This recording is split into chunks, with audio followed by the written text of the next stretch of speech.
Hello, my name is Andrea Grubb. I'm a student in Nursing 890 at Eastern Kentucky University. The PICOT question I would like to discuss today relates to PTSD and deciding if cognitive behavior therapy alone or combined with medication therapy reduces the traumatic PTSD symptoms experienced by veterans. PTSD is a mental health problem that greatly impacts the lives of countless veterans. Patients that suffer with PTSD endure a relentless apprehension so intense that it prohibits them from participating in everyday activities, such as attending work, family, or social events. PTSD sufferers exhibit symptoms such as increased heart rate, sweating, intrusive images, poor attention, fear, and insomnia. Post-traumatic stress disorder often leads to occupational dysfunction, relationship difficulties, and sometimes makes the person more vulnerable to turn to substance or alcohol use to ease their symptoms. Approximately 300,000 veterans meet the criteria for PTSD related to ongoing or recent wars. The veteran does not bear the personal and functional burden alone. However, the financial load is felt throughout society. One recent study suggests that for veterans diagnosed with PTSD, the first 2 years following deployment cost society an estimated $7,000 per individual. The ongoing military trauma exposures are compelling the mental health community to discover the most efficient and effective treatment options. Group sessions or individual format of cognitive behavior therapy has proven to be very effective in reducing the symptoms of PTSD. In Study 1, it consisted of a multi-site randomized controlled trial. This study took place across 3 states in Australia to determine the effectiveness of CPT and CBT versus treatment as usual, which would be psychoeducation and medication therapy. The treatment consisted of a 12-session manualized treatment for PTSD that addressed safety, power, trust, control, self-esteem, and intimacy with cognitive therapy and written exposure. Each session lasted for 1 hour. The setting was held at the veterans' regularly community clinical facility that they attended. The major variables in this study were cognitive processing therapy, cognitive behavior therapy versus treatment as usual.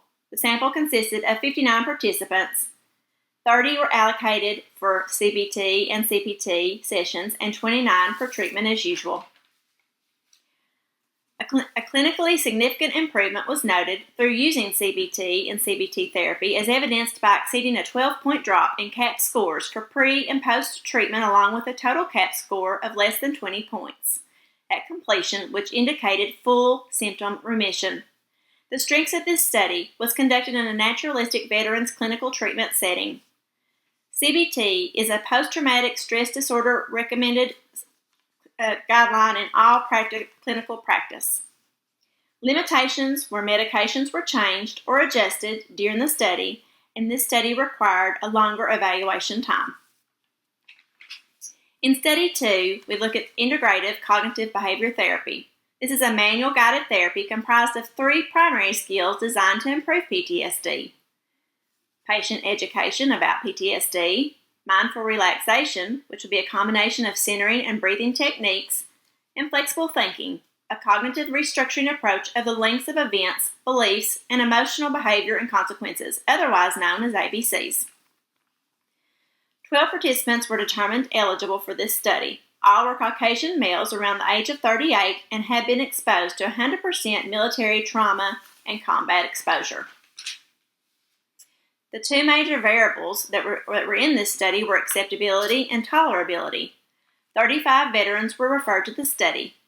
17 could not be reached and 3 declined to participate. 15 attended the baseline interview and 12 of the 15 met study criteria and were enrolled.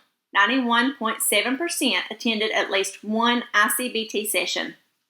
6 of the 11 participants who began ICBT completed at least 8 sessions and received sufficient treatment dose to reduce their PTSD symptoms. The groups averaged in size of 2 to 3 members per session. 67% completed the post-treatment follow-up, 92% completed the 3-month follow-up assessment. 8 participants allowed for examination and had clinically meaningful change, where 3 participants exhibited a dramatic decrease in their PTSD symptoms. Pre-treatment CAP scores were 88%, indicating the lowest post-treatment CAP score was 68%. This helped to understand that the acceptability and tolerability of ICBT did help to decrease the symptoms of PTSD in 3 participants. Retainment was the priority, but despite best efforts, 45.5% was the dropout rate. It is well documented that stigma, combined with the severity of PTSD symptoms, plays a role in failure to engage in mental health treatment for veterans. Flexibility in scheduling for ICBT is another priority for the psychiatric mental health nurse practitioner by offering daytime and evening hours to accommodate veterans' work and family priorities. Strengths for the study were inclusion of veterans with complex clinical presentations and the use of gold standard in-person assessment of PTSD symptoms. Limitations were small sample size, and it was limited only to Caucasian males. The interventions displayed in this study can be applied to mental health nursing practice by collaborating with additional healthcare professionals to initiate commitment from the participant during treatment for the symptoms of PTSD, using CBT combined with medication and therapy to improve their quality of life and their ability to function back in their normal surroundings. Multiple levels of the healthcare system must train to competently deliver the necessary treatments to participants with PTSD to adequately deliver the treatments necessary to combat the horrific symptoms sufferers experience, along with the assistance of cognitive behavior and medication therapy. The intervention chosen was ICBT and CBT, which helped to determine that CBT was very effective in combating PTSD. Instead of choosing one intervention over the other, I feel that the studies prove it is more helpful to combine them while monitoring the patient frequently. Every soldier returning from combat needs a thorough evaluation and a care plan developed for productive treatments to ease their transition back to daily home and work life. The most suitable environment for this type of intervention would be inpatient and outpatient treatment at local VA clinics or VA hospitals.